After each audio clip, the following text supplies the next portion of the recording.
Like, I think everybody should try a marathon at least once. I just feel like everyone, like, trust me, I get it. Because I told myself when I first did the first one, I was not going to do it again. Like I don't even, I even finished the first one. But I feel like once you do something like that, even if it's a half marathon or a 5K or 10K, you feel like you can accomplish anything. And no one can tell you what you cannot do.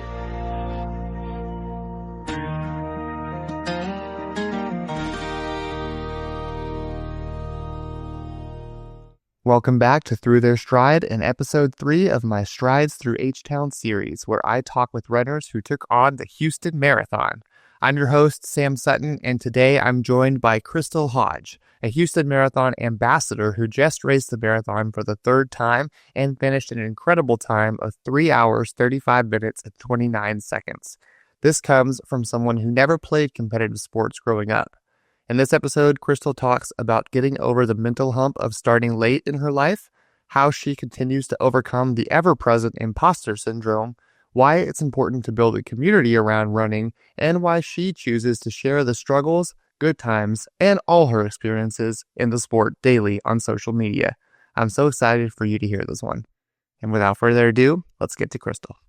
Hey, welcome back to Through Their Stride, and this is episode 3 of Strides Through H-Town, and today I'm joined by Krystle Hodge. Krystle, thank you so much for coming on. Thank you so much for having me. Yeah, and you just ran the Houston Marathon in 3 hours, 35 minutes and some change. That's pretty great. Yes, it went great out here in Houston. I was concerned about the weather, but it cooled off just in time, so it was a perfect weekend for all the runners. Yeah. I saw some posts before the race of some people saying like, "Ooh, it might be a little warm. Like, if I can just like get a little few degrees lower, it'd be good." Mm-hmm. So I'm glad that worked out. But so for you're a Houston Marathon ambassador. Is that correct? Yes, I'm a Chevron Houston Marathon ambassador, and this is my third year being an ambassador. So that's what made this past weekend so special. So in the past, I've done a marathon and then the Ramco half, but this year I wanted to do the Chevron Houston Marathon. It was about 38,000 runners for that entire weekend. So it was a lot of people at the time.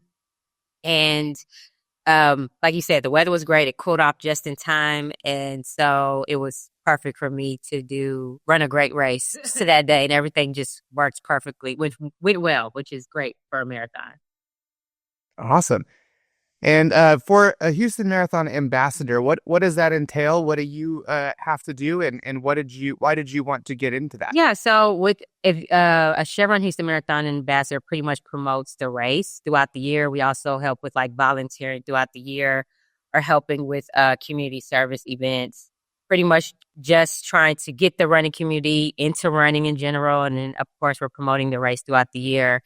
And so we have a group of people. We have a great time, a lot of fun. It's positive vibes the entire year as we try to promote, we lead up to the day of the race. And so that weekend, I was volunteering at the expo that Friday, and then going out there Saturday, and then Sunday, of course, is the race. But year round, you have a group of individuals from around Houston. We also have some ambassadors from other places outside of Houston, but we pretty much market, promote the race, getting ready for it, answer any questions that people have about the day of the race or any charities that have to do with, running underneath Chevron Houston Marathon. Nice. So you guys are y'all are the big promoters. I mean, y'all are the people who get the people there. Yeah, that's some pretty big work. Yeah, we try to get the people there. Although I feel like people, as soon as like the day opens to sign up, a lot of people, and guys, make sure you sign up, because last year I feel like every year we're filling up earlier and earlier, right? As a lot of people are getting into running in the past few years in general. So you want to make sure that you sign up sooner than later. But it's always fun to promote the Run of Houston. It's all about the spirit of Houston. It's something positive as far as running in general, getting people out there and moving and accomplishing things some people thought they would never accomplish. So it's a really good thing. Yeah. Yeah, the Houston Marathon is actually interestingly enough was the marathon that got my mom into running, Oh, who nice. inspired me to run. Okay, not Yeah, so she back in like the 90s, she lived in Houston, and they had the Olympic trials qualifier there, okay. and she was like she saw that in the paper and she was like, "Oh, I got to, I got to go watch it. I got to go watch the Mm. this race." And she did, and she got like immediately hooked on Oh, marathons. Uh, nice. No. yeah, so when I did my first marathon a couple of years ago, I wanted to do Houston, and my a buddy of mine and I we trained all year long, and we got our Airbnb first, Okay. and then they were like, okay, and then a couple of weeks later, once we get paid again, we'll sign up for the marathon. Mhm. And this was like late December, and then like we come to sign up, and it's all It's sold out. And also down. my God. Yeah, and it's so hard. Like once it sells out, then you will try the next way is to go through charity. And even then there's also like there's a deadline even for that. So you wanna make sure that you commit early on. I know it's a huge commitment, right? Because you say, am I gonna be able to do this? Am I gonna have enough time to train? Am I gonna be ready? But I would say, hey, just do it. There's also flexibility if you can't do the marathon for whatever reason. There's always they have options where you can go to the half marathon or the 5K. So that's also an option out there. So, but I'm happy to hear that you even talk about the Chevron Houston Marathon. Try to run. Have you done it before, or do you plan to do it? Yeah, I haven't done it yet. Okay. So my mom actually she that was where her first marathon was, and then so she's done it a few times Okay. and she talks pretty highly Oh, about good. it. But I'd love to do it. I mean, I hear a friend of mine, Caleb, ran it and qualified for Oh, Boston there, nice. and he's like it's fast and flat, Yes. so it's lovely Mhm. that way. Yes. And then I've got another friend, his name is Brett Davis. Okay. He's actually a Houston Marathon veteran. Okay. So Oh, doing. he's run it, yeah, he's run it like 30 something Yes. times. Yes. And Oh, that's yeah, sweet. he, Yeah, I can't imagine. Like, I feel like this is my third marathon, and it takes a lot. So I'm like, how can I see myself running 10 or 20 of these things? It just seems impossible right now, but people do it, and so I guess it's just the same way somebody feels. Could I even run one? And I think once yeah. from your first one, and when I ran my first one with Chevron, I was like, I'm not doing this again. This much. I what you're having all these thoughts as you're getting close to the finish line, like I'm never doing this again. I'm not putting myself through this. This hurts. It's painful. And then I would say 24 hours, something comes over you, and you're like, okay, I got to do it again. And Yeah. that's how it works. Yeah. Yeah. For sure. You always have to do it You again always in have to that do it first one. again. It Yeah. just Yeah. But let's talk a little bit about you and your first marathon. So I listened to that H Town Live video that you did Yes. and been looking at your Instagram. And so you were not much of a sports player Yes. growing up, Yes. and then you found running and are now a marathon. Mhm. So can you tell me a little bit about that journey? Yeah, so in elementary I played sports, but I don't think that really counts, right? But look, was like a bookworm, stayed in the books, didn't play sports in high school or college. But always kind of believe in kind of staying, fit, kind of being healthy. And so for me, because I like to eat everything, I say, okay, well, you at least need to stay fit so you can balance it out, right? Yeah, for sure. Reason within reason. And this was probably a year before the pandemic. So I remember July of 2019. What I do believe in is like challenging yourself. So I like to try different things. And so in July of 2019, I found a run group. They were called ZFT Houston. And I heard they run, and I'm like, okay, well, they're running. Okay, let me go out there with them. And I remember the first run was around Herman Park. I think they were running like 4 or 5 miles, and I remember at mile two the struggle. Right? It's Houston. It's July. It's humid. It's hot. I know I didn't feel correctly, hydrate correctly, but beyond that, just physically, I'm like, oh, this is not for me. Like, no. Oh man. No, I can't see it. And so I was very way got a very proud spirit. And so they're like, oh, you're new, you're gonna come back. And I'm like, yeah. And in my head, I'm like, I'm not coming back. They're never going to see me again. Oh, sorry. Yeah. The light. 1 second. Okay, no worries. Okay. So I was like, I'm never coming back again. But then knowing myself, I said, okay, Krystle, you like challenges, come back again and try it again. So that's what it took, coming back the next day and the next day. Plus, you have a lot of positive individuals or that you have all something in common, right? And that's running. And they kind of, it's like accountability, and they also inspire you to run. And so I just kept coming. And I remember the first race I did in Houston was the Houston Half, which is a half marathon. Didn't even do a 5K, 10K, went, trained for the half marathon and did pretty good. And I said, okay. And then I just took off from there, and I've been running since then.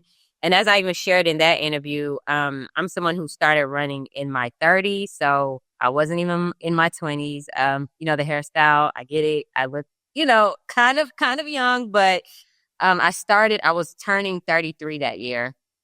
And so here we are 7 years later, and I'm still doing it. And what I believe, and I tell people, is like, it's a mile at a time, right? It's like you take on this habit and you just continue to train and do it. And then eventually you're running a 5K, 10K, half marathon. Because a lot of people, even when I finish this marathon, they're like, how do you do 26 miles? And I'm like, it's weird. Like, you hear 26 miles, but when you build up your mileage, you're like, I can do it. So Yeah. it starts with that first mile. For sure. I talked about this with my wife actually recently. Running, and I talk about this on the podcast a lot, but running and life are very similar to each other. The lessons you learn in running, very similar lessons you learn in life. And one of the things you learn, or at least I've learned, is you realize your ability to expand into something. Because in life, you might, have a kid, or you might, get a job that's really demanding and you have to do a lot more than you think, or like something bad happens, like a car accident, and then you have to like kind of work into that with your routine life. Yeah. And you learn that you can expand into more than what you're capable of. Exactly. And that's just like same with running. Like, you see something on your calendar that says you have to run 20 miles on Sunday, and you're like, I don't know about that. But then you go out and you do it, and you expand it into that. And then that's always in your experience. Yes.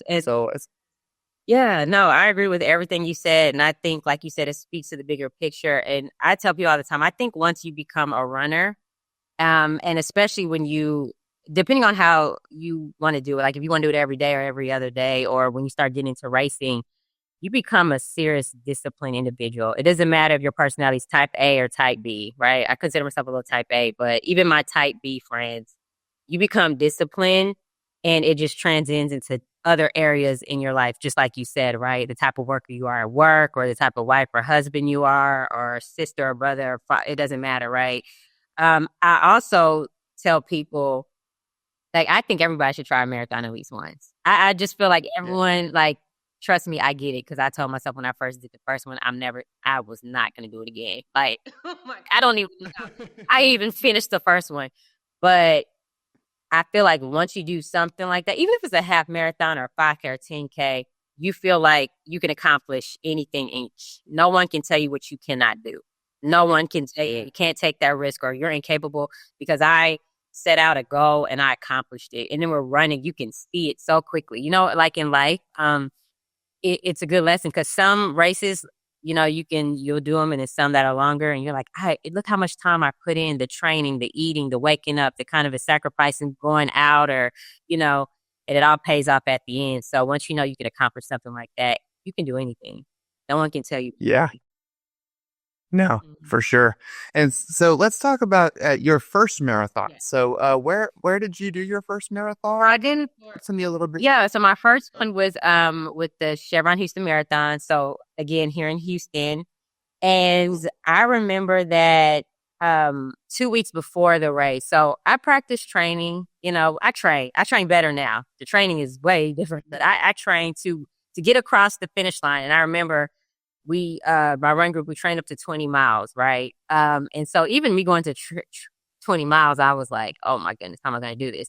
I will say a lesson I learned is that if you have injuries or you feel them coming on early, take care of them sooner than later. Also, do not push. do not push. There will be more races. I have learned I had another marathon right after that I couldn't even finish because I was running through injuries. And guess what?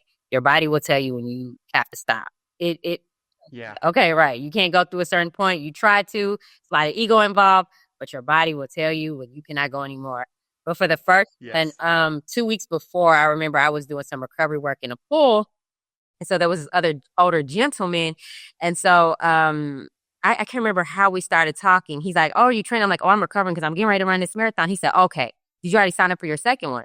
I'm like, "Sign up for my second one." I said, "I'm trying to get to the third," but he's like, "Trust me, the first one, you're just trying to finish. The second one, that's when it counts." And I'm like, "What do you mean?" He was like, "Trust me, you just want to finish." He told me to it's okay to walk, which I did. There were times, so trust me. Oh As yeah. long as you finish, it does not pace, does not matter. As long as we all get the same medal at the end, as I tell everybody. But I remember I was walking on all the water breaks, taking my step, and I remember for the first one that everybody's like the 18-mile walk. Well, my wall hit at mile 14. So, you Man. got to ask about this 18 mile, where? Because by mile 14, the wall was here, right? Yeah. Well, Yeah. that was like, yeah, at that point, it was all about a lot of mental, right? Because your body's going, your brain is also telling you, like, what are you doing? Um, so, Yes. like, as there's a lot of physical to running a marathon, but there's a lot of mental, and you really have to talk yourself through it. You have to trick yourself. You have to say, catch the next person or run to the next tree or intersection or the next water station, whatever you have to do to finish. And honestly, I don't even remember miles 18 through 22. It's a blur. Like I just don't even know where I was. I was just trying to Yeah. survive. I feel like I was surviving. That was a survival race. And I finished, and I was very proud of myself when I finished. But I also said, yeah, no. But guess what? Yeah. Look for another one. So he's Yeah. exactly right. When he said, "Oh, you're gonna already sign up for yourself," I didn't know what he meant, but he was exactly right. So yeah, Yeah. the first. I and in that first, in your first marathon, you never know. You Like you never never know know. what to expect. You have, Yeah. for me to think, I was like, "No, I'm gonna run this thing." Absolutely not. Yeah. Absolutely not. Because before my first, I'd done like four halves prior to that, and several tens and 5Ks, and um I was looking up like pacing and what times were, and my at the time my training buddy and I were, our long runs were typically about 10:30 per mile. Yeah. Okay. And I was like, okay, so that's like a 5 something hour, five, I can't remember exactly what it was, but I was like, Yeah. that sounds doable. Yep. Like maybe we can break the 5 hour barrier if we feel good at the end, right? And we knew nothing about fueling. Yes. We knew nothing about like when to take hydration. Yes. And Yeah. No, that's I think that's so right. yeah, Like yeah, so I didn't. I would say like the first one, I didn't really practice fueling that much. And honestly, the way you train is what will happen during the race. That's a lesson I learned too. The way you train is the way, like, I don't know why I thought that, like, oh, with my training, I can take all these breaks, or I don't have to train my stomach. And then when I go on a race, it's just going to come together and I'm just going to go out there and no, it does not, happen. It does not happen. no, So like like you said, I even think during my first marathon, I even got desperate and I started eating things I don't eat. It didn't matter. I was like, I need whatever to survive to the end. need food, yeah, We're giving you food on the side. You're taking everything, trying gels that I've never been practiced with, um, yeah, which you don't want to do. But guess what? Desperate times call for desperate measures. So anything I yeah, needed to, sir. I was eating, then I wasn't eating.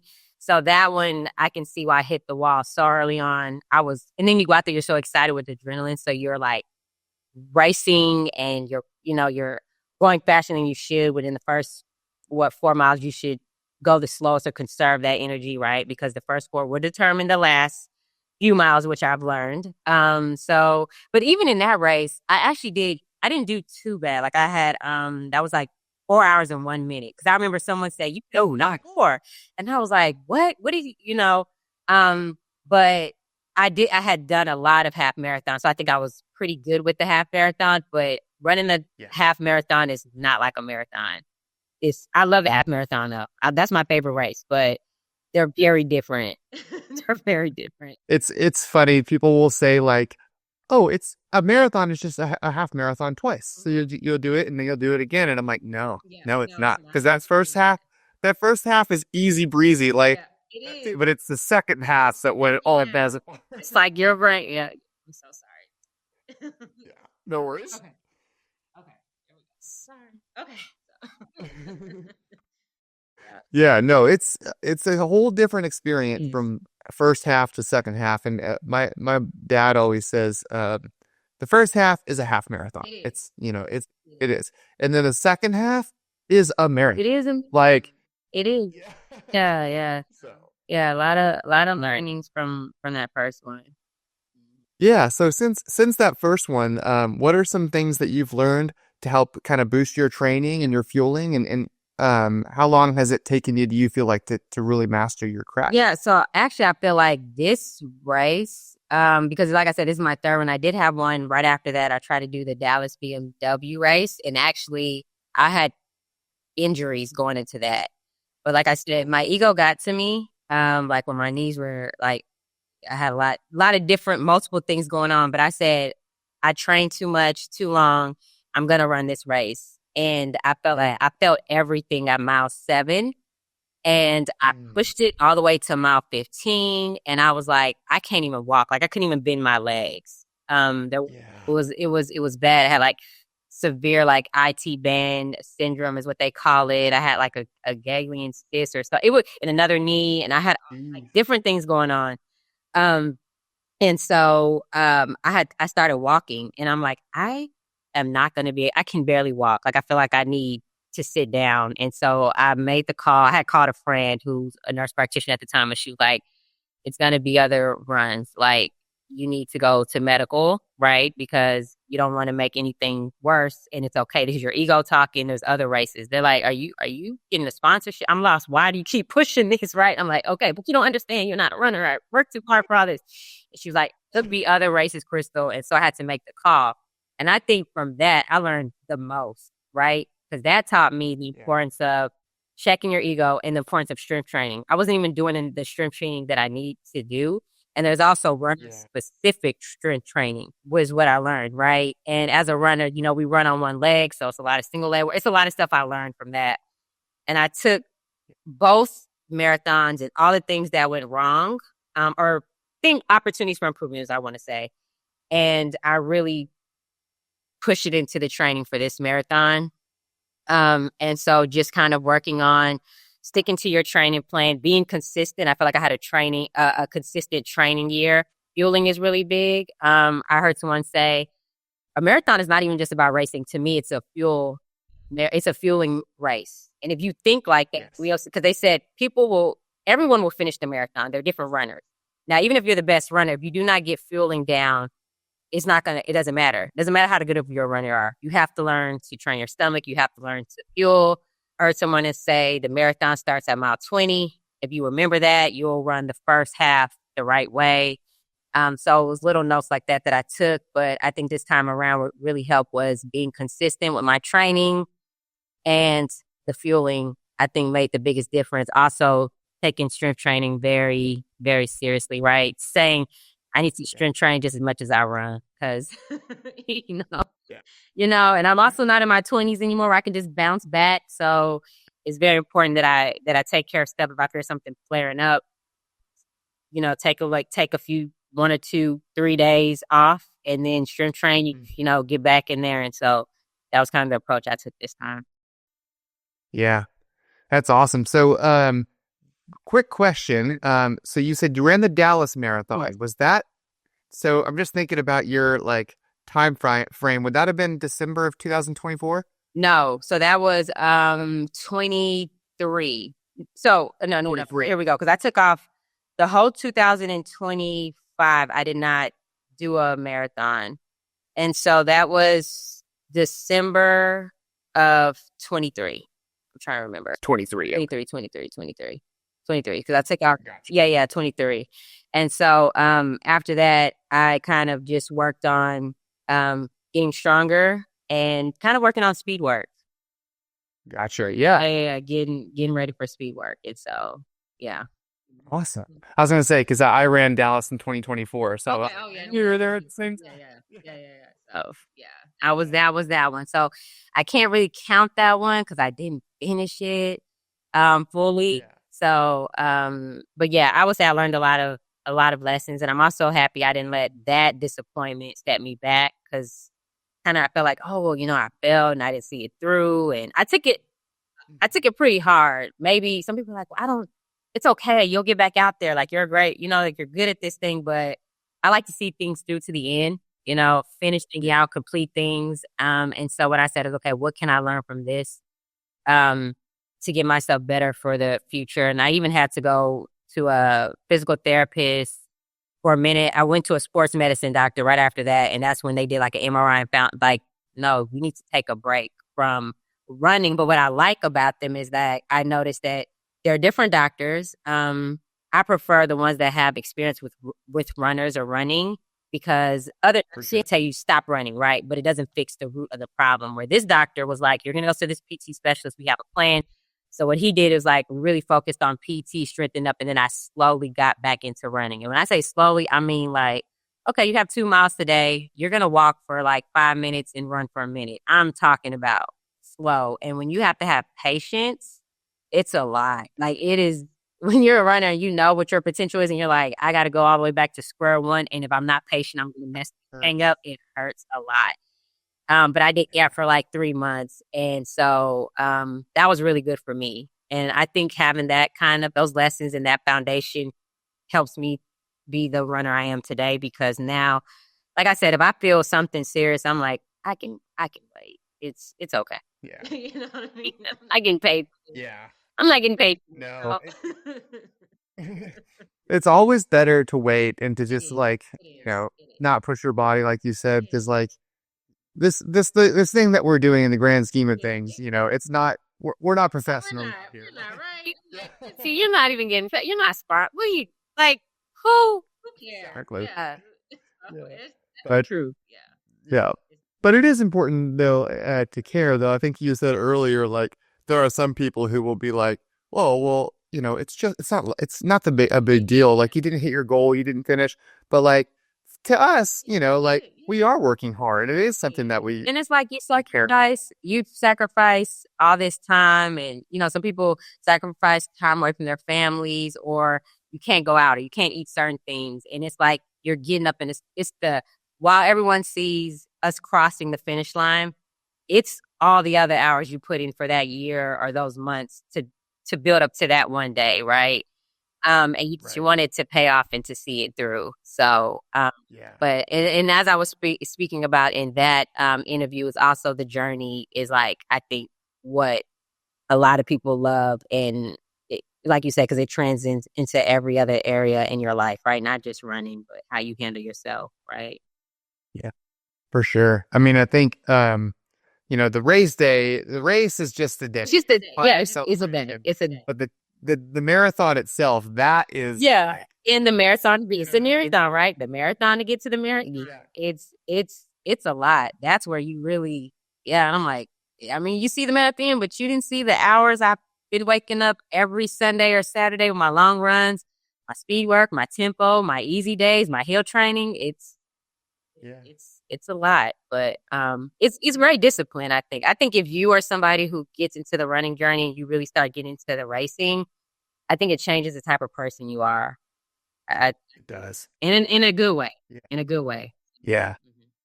So, I want to learn a little more about you because you said, running does take the discipline to fit it into your schedule. So, what is your schedule like?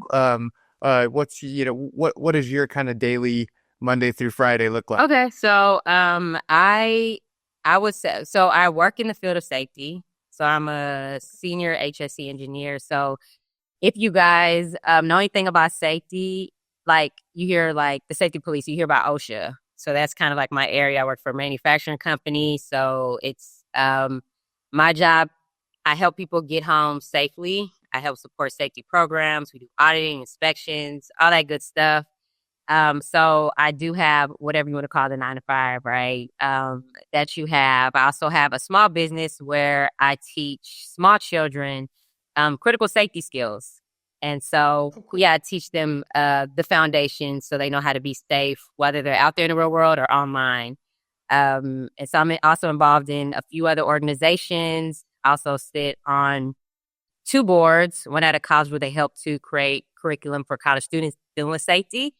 And also I'm a part of the American Society of Safety Professionals. And so that's a big organization. It's a international organization for safety professionals. And we kind of help them, with their careers and just your journey like around safety. Sorry, it's like No worries. okay, I'm back. So, typically my day goes that I will get up and get my running in early in the morning. There are some times where it has to be after work, but with your day, you never know how it's going to go. So if you can get it over with first thing in the morning, get it out the way. So I'm typically a morning person when it comes to running. And then I feel like if I have to be very accountable with myself if I do it after work, because if I make any excuse of like, I'm tired, the weather, oh, I ate this meal and I don't, you still got to go out there and get it in and help get it in. I feel at this point it's a habit. So kind of you set a training schedule and you just kind of see that training schedule through, and that kind of works for me. And some days I will run solo. I'll run with my running group, which also helps with accountability. And so they have their trainings throughout the week. Like they have their speed work on Wednesday. They have a tempo run they're doing on Saturday, long runs on Sunday. But there's a lot of run groups in Houston. Like there's times I run groups if I can't make it with them. Every day this week, I think there's a run group, so you can find other people. Then the Houston area you can run with if you need that extra push or just to help you out with your pacing. I think so. That's typically goes. Yeah, Houston's like a running hub. I mean, I started this podcast. I opened up my Instagram page and I was like, oh, let me go follow some run clubs in Texas, like, kind of hear more stories and see. And gosh, I think there's like 70 on Instagram. And I do not deny, there is a lot of run groups. Like if anybody wants to find a run group, there's no excuse not to find with Houston. There's no excuse. There's one everywhere. And something happened, like once the pandemic happened and like right after, like in the past 2 years, the trend of running, it just exploded. So like if I even travel, I will go join a run group. Like when I go back to San Antonio, I will go join. There's a downtown run group. I'll go run with them. If you go in a different city, you can find a run group. It doesn't matter where you are. You can find one. For sure. And I want to talk a little bit about that too. I actually just had Adriana Ramirez on my podcast right before, and she follows you on Instagram. So and she talked a lot about how community is very important. She had, she's obviously on a cross country team, but she is part of a run club in Austin as well. And she said that, the support that people give you even while you're on the run and just texting you saying like, you got this, it's paramount. Like it takes you through a lot of stuff. So talk a little bit, what's that like for you? What's that experience been like? Yeah, so it's great. And I would say without a run group, like I said, I'm with ZFT, Houston Run Club. Without them, I don't know where my running journey would be, because especially when you're getting started and you need to have that accountability or you need that motivation, and you have people in there that are, like I said, speaking to you positively, motivating you to push yourself, whether it's with paces, they're teaching you. That's why I learned the proper, like, I didn't even know there's certain shoes you should be wearing, right? There are study shoes, there are racer shoes, there are socks, right? There's a lot of injury you can get with, like, even cutting down your toenails, your shoes should be half a size larger. There is so many things, like once you really get into running, down to like, what are good running brands? What are gels I should try? Like it's so many different things. So I think like with the running group, you can learn a lot from other runners. You can also be motivated and pushed. You have runners that check in on you. Like I said, there's a lot of apps, like you said, there are apps now where you can send cheers to people. And even Chevron with the race, they had like a new feature where you could send like cheers to people while they're doing the Chevron marathon. I saw they pushed out cheer. There's a lot of running apps where you can even kind of keep up with your other running members, and it pushes you like, okay, so they got it in. Okay, they can do it. I can do it, kind of Yeah. that. But I think where we are, there's a lot of things out there that keep us connected and engaged. And I think that's why running groups are doing so well, and they're getting bigger because people find, to me, like I said, when I first started running, it was like, okay, my goals, what am I going to accomplish? Da, da, da. And then it kind of has changed. And now it's now about like, who am I inspiring? Like there's some people I can go out in a store and there's people like, oh, I see you running. I follow you. Oh, keep doing what you're doing. And you're like, oh, it feels good that you're inspiring other people and other people are paying attention. That's when, it's not about you. It's Yeah. really about how you help and inspire other people through your stories, because you never know who's watching or looking. And for me, because I've started at what I feel like a later age for running, even being 40 now, which most people are like, you're not 40. And I'm like, I'm 40. And I feel every bit of it. Trust me. I think it is a different, right? Recovery has to be more and longer, but you inspire people to where they're saying, okay, well, if you did it, I can do it. You know what I mean? Like, For we'll sure. have to be, and like that's what I was explaining, like the whole imposter syndrome when I first got into running, because there were many athletes around me or runners who were what I consider runners. I didn't consider myself a runner. I'm like, what is a runner? And a lot of people are like, I can't call myself a runner because you ran, like you did this since high school. You were on this team. You have these records, or you're this fast, or how's this happening for you? And I'm here. And so when you get into running, I didn't know how to define it. I didn't know how I could consider myself. And that's why I said I felt like I was dealing with like, am I supposed to be here? Am I really good Skinner? And then I think after a while I said, anybody can be a runner. You know what I mean? Like, it's your definition. It's how you see yourself. Running is my safe space. I'm doing the same thing. I'm putting in the same amount of work. It's fine. You could be faster than me, and that's absolutely fine. It doesn't take away from the work that I'm doing or how I'm pushing myself. And so I think with running, everybody belongs. It doesn't matter your background. That's what I love. It doesn't matter your background, how fast or how slow you are. Everybody belongs. And I can use those people that are better and faster than me to inspire me to want to reach that, or to do better, or just figure out what's capable, or just learn to better myself or improve myself, So it's I had couple of months ago, actually I think it was probably a month ago exactly now, I had a woman on my podcast, and her name was Summer Jowers. Okay. And she started Girls Who Run DFW in the Dallas-Fort Worth area. Okay. And her thing was like, I come to these races and I see so many runners who seem better than me, and I'm like, oh gosh, what am I doing here? And then she'd have runners come up to her and be like, oh, you're so cool. I wish I was like you. And she was like, you are like me, And she started the run club because she was like, there's so many people who need that, who need to be shown like we're all doing the same thing. Maybe you're a 5-minute miler, maybe you're a 12-minute miler, but really and truly, we're all doing the same thing. We're all doing the same thing. And I think that's what's so great about your podcast, that you can hear people with their different backgrounds and stories, and it could be relatable to some people, because sometimes, like me in the beginning, I would also say, well, like, I can't reach that. Like, there's so much, they're doing this, but what I don't see, like, I might see the picture on Instagram, but I don't see all the hard work they put in over the years to get there. And guess what? It's going to, for me, years of hard work too, So sometimes you can also be caught up in that, but it is good to see that people who you can kind of relate to on everyday and it makes us all, like I said, runners. We're all getting the same medal. We can all sign up for the same races, and so that's what I like so much about running. Yeah, that's awesome. And I liked what you said a second ago too, of how like as runners, we're always inspiring people. Yeah.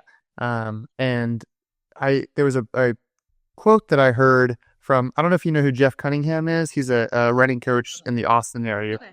And he said, one of his goals in life is to live a relevant life, live a life basically where you're making a difference in people's lives. You don't want to be kind of a nobody at the end of your life. And I feel like runners, we are all living relevant lives because, people people are inspired by us. Yeah. We're giving something to people out there as we're doing what we're doing, and sharing these stories. I think is another way we can give that, because it shows people like everyone starts somewhere. They do. You know. They do. You start somewhere, and that's me. I was just like, I didn't even think half marathon or 13 miles. And like sometimes I tell myself it is just so weird because now like me and my friends can joke like, oh, okay, we got 10 miles on Sunday. It's okay. It's not really.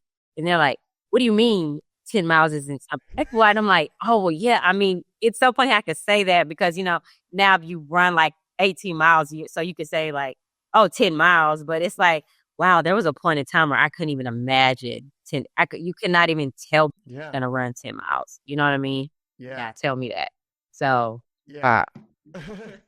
It was funny last weekend. I had to run 18 miles that weekend for my long run, and my coach had prescribed my 2 weeks out, and so I saw that the week after that was going to be 20 miles, and uh somebody at church asked me, so what's your long run this weekend? And I said 18 miles, and they're like, oh, Jeff, and I was stuck. I was like, well, at least it's not 20 that I'm doing next week.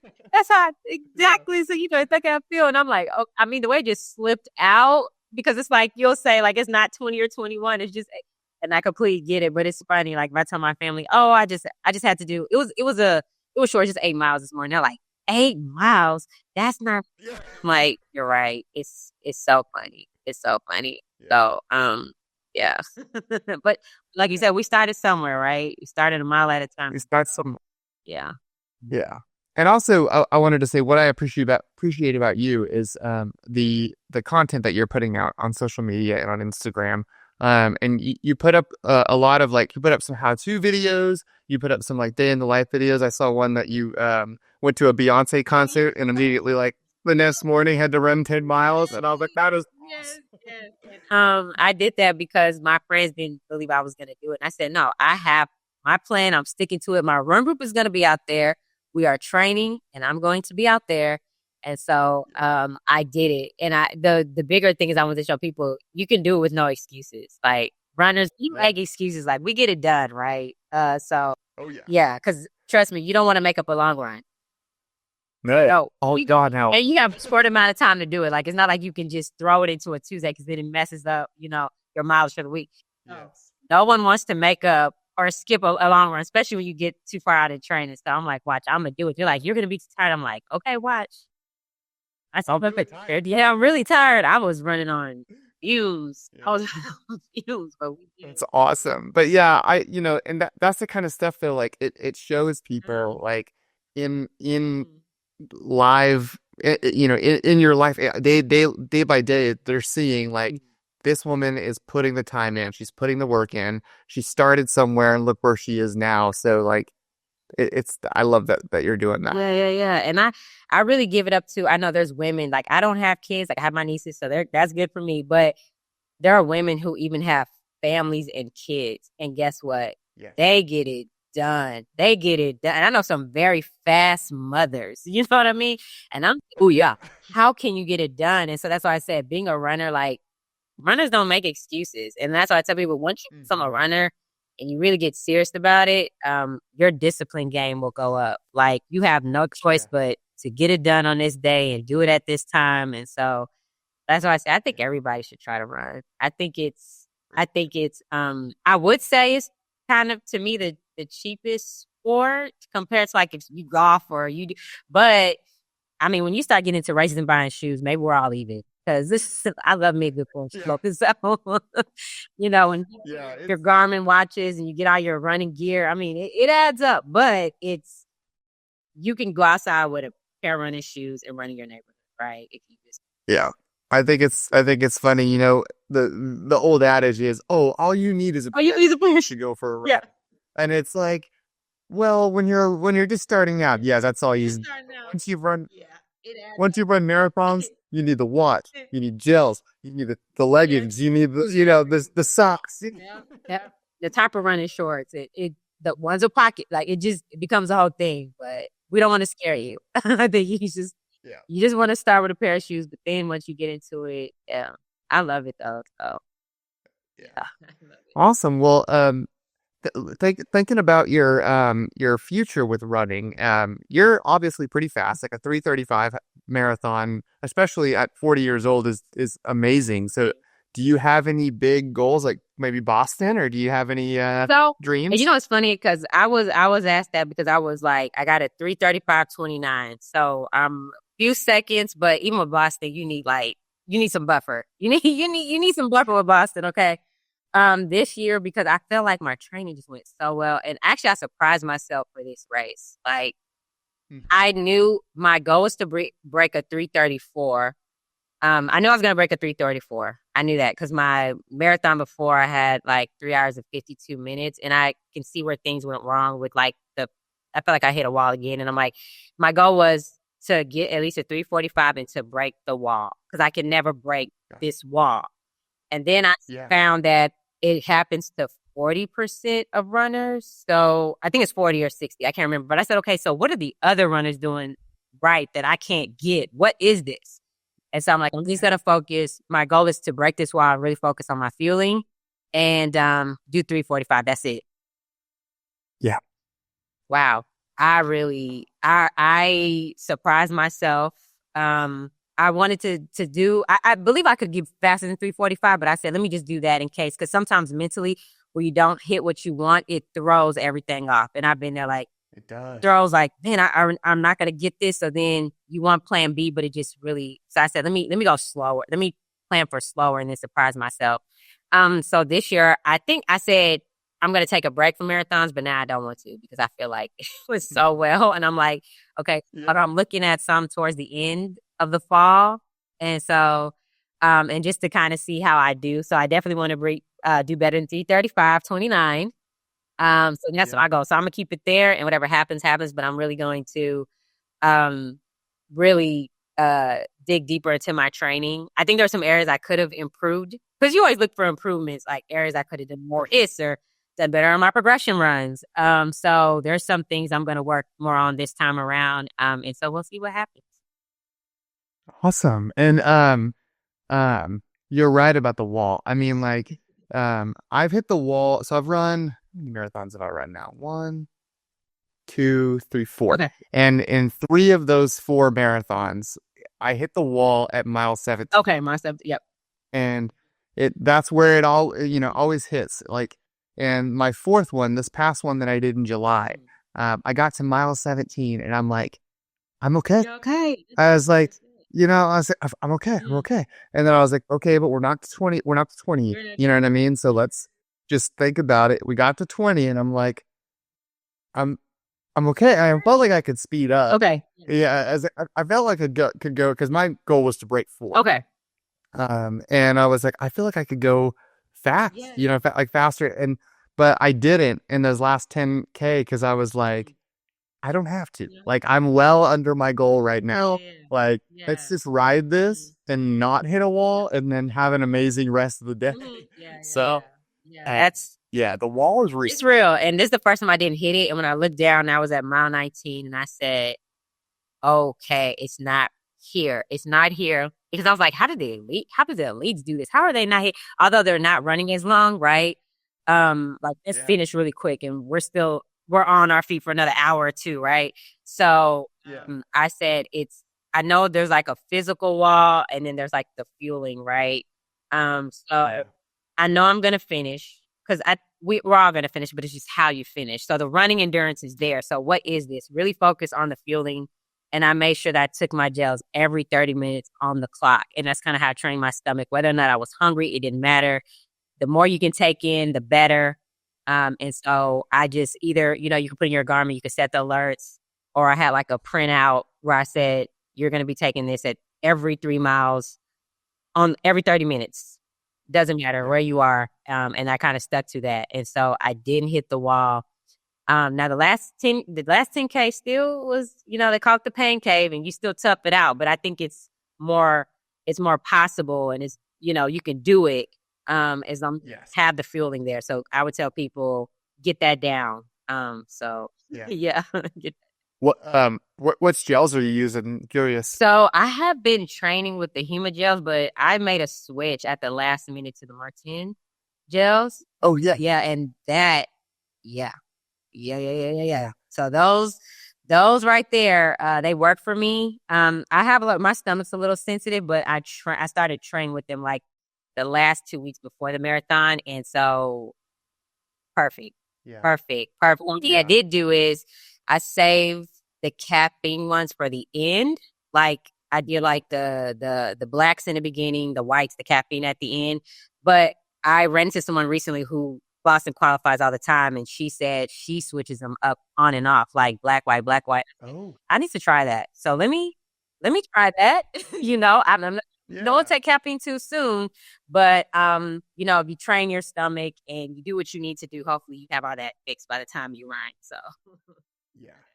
Yeah, I was using Morton back last summer. And then this time around I've been using the BPN Go gel. okay. Oh, I've seen quite a few people. Okay, maybe I need to. I'm up for trying. So this would be the time for me to. They're they're very sweet. Okay, they're very sweet. So it's like there's like a berry flavor, an apple one, and then I think a pineapple. And it's the yellow. I've been doing I like the mixed berry the most.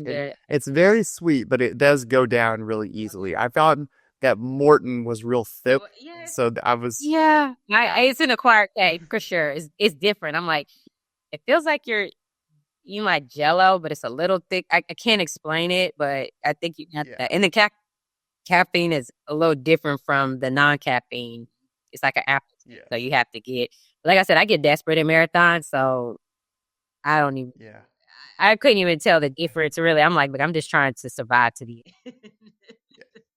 I did one of the cardinal sins of my last race, which is nothing new on race day. I do you know the little ketone IQ bottles that they sell? They're like ketones. Like I don't know what they are, but they're it's something that gives you like energy. Okay. And they had an apple, like a green apple flavor, and they were giving them away at the expo. Okay. And so I got one and I was like, I see so many people using this and they usually take it halfway through the race. And I was like, I know you're not supposed to do anything new on race day, but I'm going to try it. And at halfway through, I popped that ketone bottle and it really I lit up. Was like, whoa, I'm like locked in now. And it carried. I think it carried me through that second mile. Anything to help me lock in, carry me to the end. Because I need to. I'm gonna try some things. I'm up for trying. I'm not like stuck to one. Whatever works. Whatever I train with, I pretty much go with. Yeah. So what? You said you're thinking about racing a marathon in the fall. So do you got any thoughts about which ones you're gonna choose? Yeah. So I was looking at like the Indy marathon. I know that's like November. I know CMI's December, only because Chevron has kind of been like my only main race that I've done. So I want to try something different. That's what I'm thinking about for now. It may change, who knows? But I wanted to go ahead and get one done because typically when I run my marathons, they've been after the holidays. So like while everyone is comfortable and relaxing, I'm still training through, right? And because Chevron January. So I'm like, this time I just want to enjoy the holidays, so hopefully I can get one before Christmas. Yeah. Well, I got, this is kind of a unique one, but if you're looking for one in Texas, it's called Marathon to Marathon. And so it's in Marathon, Texas. So kind of like Big Bend, West Texas area. And it's really cool because it started with like basically just a group of local runners in like the 90s. And they would start at the highway sign that said Marathon 26 in New York, 26. And they'd run down to the city and they decided to start making that like a real race. And it's a Boston qualifier and it's literally they bus you out to that sign. And it's a very small race. There's like 50 people doing it. Wow. And it's just a lady that's like sitting out there with her Timex watch, and she's like, "Ready, go!" Okay. And then they have a real like timer at the end. Oh, nice. I need to look into that's really neat. And I wouldn't mind if it's small because even this year, just like with scheduling, I train majority of my runs like solo. So I'm fine. Like, some people have to run with a group of people, but I think that actually helped me too with the marathon. I had to get to it with or without somebody, I mean, I could try and keep it with pacers, but I'm like, I don't even know what I'm gonna do at this point. So Yeah. yeah. Yeah. So yeah, well, cool. Well, thank you so much for coming on here to share your story, and this has been awesome. Yeah, thank you for having me. I'm happy to be here and like share my story, my journey, or like my learnings. Because someone can learn. There's always something to learn. Like me, I look up stuff all the time because I'm always learning. I'm a student in this space. And always here to improve or engage and just kind of build. So thank you so much for having me, Sam. I really appreciate it. Yeah, and so I always like to ask two last questions before I let you go. So first, if you had to recommend any Texas runner to come on the podcast, who would you recommend and why? Okay, so just say a name or like a group of people. A name or a group would be cool. I haven't had a group of people. Okay, well, I mean, like any of the Chevron ambassadors. That I know. It's like my last year because we have 3 years. This is my last year, but I feel like there's a lot of stories there. I do know some local runners. Pretty fast. What I consider pretty fast runners. There's a guy, he's an ambassador. His name is Derwin Graham. He also has some background in running in college. He's really good, but he's all about helping people too. So that's what I kind of love. Like he gives back in that capacity. There's a good number of ambassadors that I can definitely put you in contact with if you would like to talk to them. Yeah, sure. Yeah, no problem. Yeah, that'd be awesome. And then my last question is, so if you could give anyone a reason to go for a run today, what would it be? I would say go for a run, especially if you have the ability to run. It's actually a blessing, right? It's a blessing to have your health, to have your body, and you can actually make a choice to go out there and run, right? It's peaceful. It's free to do. It doesn't require any time. And run, whether it's your safe space, whether it's to decompress, whether it's your form of therapy, whether it's your way to get healthy or stay fit, I would say get that movement in, why not? And you never know who you'll meet along the journey while doing so. Yeah. Awesome. Well, Krystle, thank you so much for coming on again. I appreciate this. This will be coming out probably this coming Tuesday, or not tomorrow, but the next Tuesday. Okay, perfect. Yeah. Okay. Yeah. So when this comes out, I'll tag you and you'll get it. Hey, awesome. Okay. Yeah. Thank you. And that was my conversation with Krystle Hodge. It was so fun getting to know more about her and sharing her story. She is a genuinely great person. And she also gave me a lot of recommendations for more runners on this podcast, which I'm very appreciative of. Thank you guys so much for listening, for tuning in, and for sharing and subscribing and following. It truly means a lot. And I'll be back this Thursday with episode 4 of Strides Through H-Town. So stick around. See you then.